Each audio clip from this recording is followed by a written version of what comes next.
Welcome to the Talkchat podcast. The section, as usual, is the political oracle. And today I want us to also explore another idea that is very controversial in this country. I will not take you very far, but before we do that, I must offer our political benediction. Our political benediction goes like this: if you want to understand the future, you must peer into the past. You will not understand politics if you do not analyze relationships. And that is what I want us to explore today.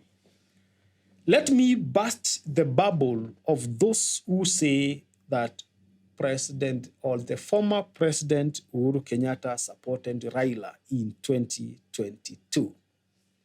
Very controversial, but I want to put this hypothesis forward that Uhuru Kenyatta supported Ruto in 2022. He did not support Raila Odinga. And that is why I said I am bursting the bubble, because if we do not understand the past, it will be very hard for us to understand the future. Number two, if we do not understand relationships in politics, we will always fail in analyzing politics.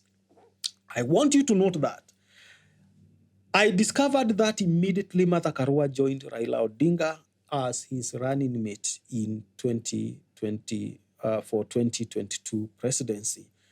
At that particular time, I knew the game was already rigged against Raila Odinga.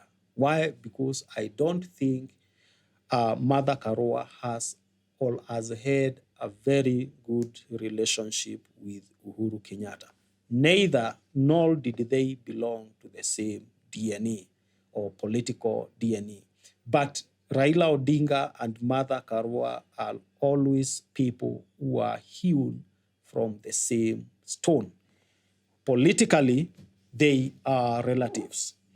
How would you expect, for example, if this is the question maybe I can ask you.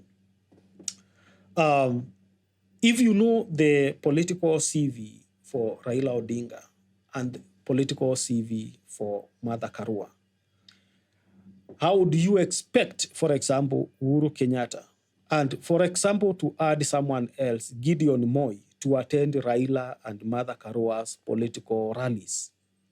How? Because if you go to Raila Odinga's political CV and Martha Karua's political CV, all those CVs are strong in the 1990s. These people, the two politicians, belonged to the Young Turks of 1990s, who were actually fighting the rule of President Moi and Kanu. So what is in Raila that you think could have been common with Uhuru Kenyatta, and by extension, those other people who were in Kanu? I'll give you a leakage. And because they founded the second, or they claim in their political CV to have fought for the second liberation. And I want to put yourself in the shoes of Uhuru Kenyatta and in the shoes of Gideon Moi. The question is, they fought for the second liberation from who? And from which party? So that you understand the reason as to why you would even never saw these two attending Raila Odinga, Martha Karua's political rally, because their campaign or strong points actually are anchored in the 1990s. And that is why I think Uhuru Kenyatta and Gideon Moi were consciously or unconsciously smarter than Raila Odinga and Martha Karua in 2022. And that is why I cannot be convinced that Uhuru Kenyatta was supporting Raila Odinga. He could have been doing that consciously.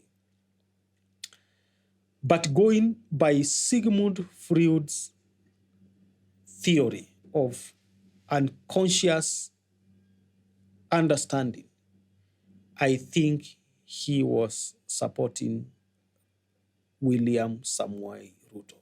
And this can also explain as to why he decided to have all his supporters move to UNDA before 2022 general elections.